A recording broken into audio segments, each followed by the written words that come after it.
Hello and welcome to week 4 of the Heat this week. I am your host, Lauren Rempel, filling in for Brandon Astle, who is on the road with the team.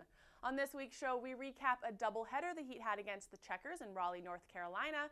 Josh Doris is our player profile, and the Heat veteran Blair Jones takes a turn at rapid fire. All that and more right here on the Heat this week on Shaw TV.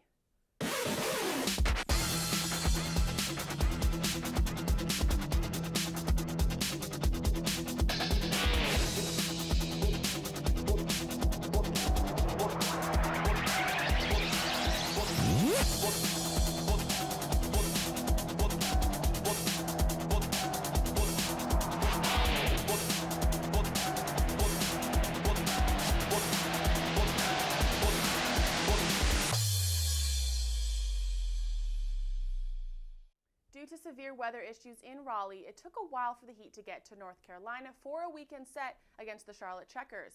Friday night's game was postponed to Saturday because of a snowstorm, and it was a good thing as the Heat did not roll into Raleigh until the wee hours of Saturday morning after leaving Vancouver Thursday morning. So with just 12 hours after getting to Raleigh, the Heat showed no signs of bus legs as they skated to a 5-1 win over the Checkers. The scoring was spread out with each of the 5 goals coming from a different player, while 9 skaters registered at least a point. And less than 24 hours later, it looked like Abbotsford was going to sweep the season series over Charlotte as the Heat had a commanding 4-1 lead after the first period. But the Checkers were able to storm all the way back to tie it at 4-4, and in overtime, it was Checkers captain Brent Sutter who completed the comeback, scoring the game winner.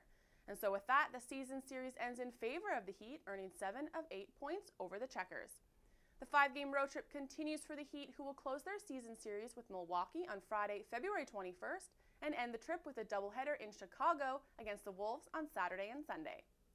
It's time for another Heat player profile, and this week it's Burlington, Ontario's Josh Doris. Well, Josh has a whole pro experience, everything you thought it'd be so far? Yeah, I mean, I can't complain. It's been awesome. I'm lucky enough to come in here as a rookie and play for a great team and under a great coaching staff. So, you know, it's been an adjustment for sure coming from the college game to here. But you know, it's been great so far. Can't complain. Talk about your journey to get here. You had some good years with the Burlington Cougars in Junior A, and then eventually went off to Union.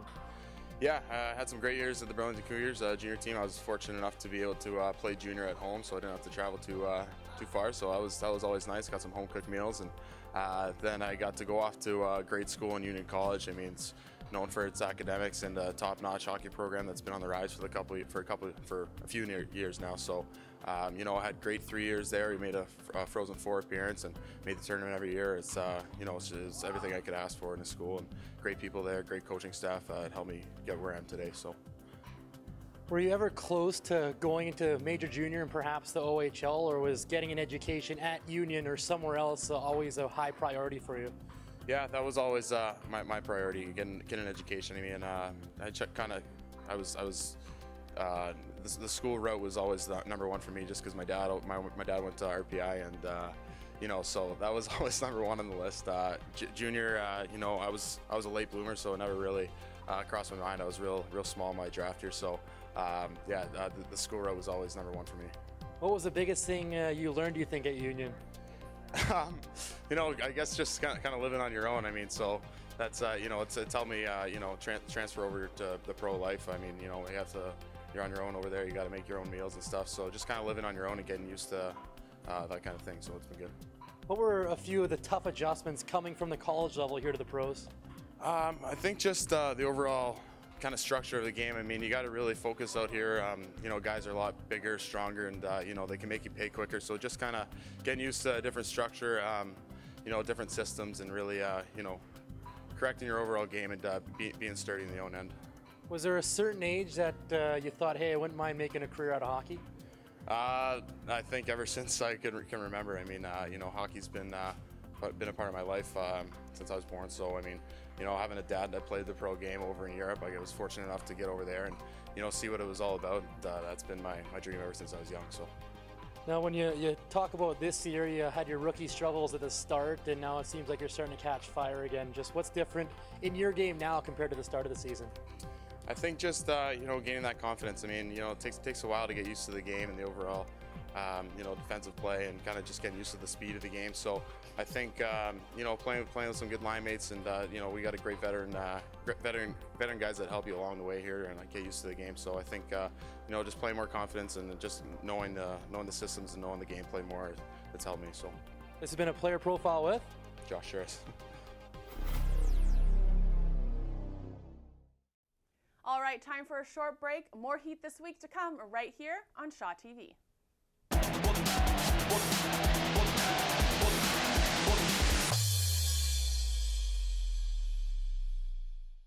On the transaction wire, the Heat have made a couple of moves with their ECHL affiliate, the Alaska Aces. On Monday, they recalled forward Zach McKelvey, and on Wednesday called up winger Evan Trupp. McKelvey has only played 9 games with the Heat, picking up 1 assist, and while in Alaska appeared in 10 games and recorded 28 penalty minutes. As for Trupp, last time up with the Heat just a few weeks ago, he played very well, recording 4 points in 7 games, and overall with Alaska this year has 35 points in 41 games. Both will join the Heat on their road trip. Let's get to another installment of Rapid Fire, and this week we feature Heat forward Blair Jones. Blair is having a fantastic season and is contributing well over a point per game. Since coming down from Calgary at the end of January, Jones has recorded 5 goals in 8 games. Here he is in Rapid Fire. First question, Blair. First car you ever bought? I bought myself would be the truck I currently own, a Chevy Avalanche.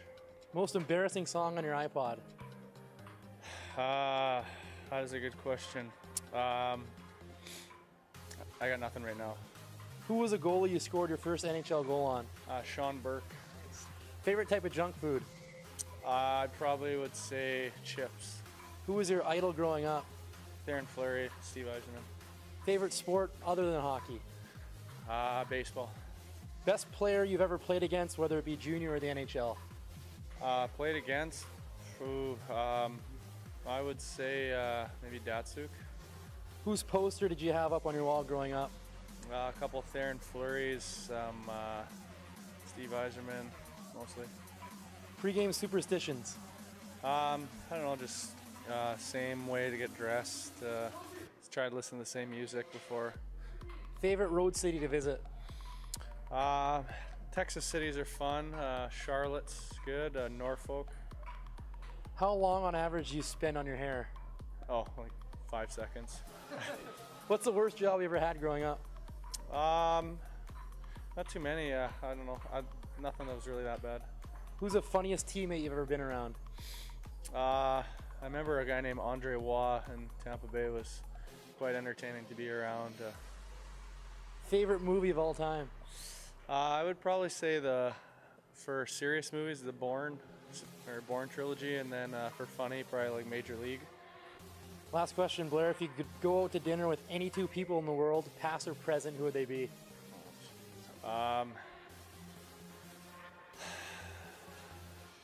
Pass. This has been a Rapid Fire with Blair Jones. Before we close out the show, let's take a peek at the Western Conference standings as of Wednesday, February 19th. Abbotsford remains first place in the conference with 69 points and have a 4-point cushion on second place Grand Rapids. Toronto sits third with 62 points. Texas fourth place, just 2 points back of the Heat. Chicago's in fifth with 64 points. Rockford behind them at 59. Milwaukee's in the 7th hole with 57 points. And Rochester holds down the 8th and final playoff spot with 56 points. Well, that does it for another episode of The Heat this week. The Heat will be back on home ice next week, and Brandon Asta will be back in the chair to get you caught up on everything Abbotsford Heat. I'm Lauren Rempel. Thanks for tuning in.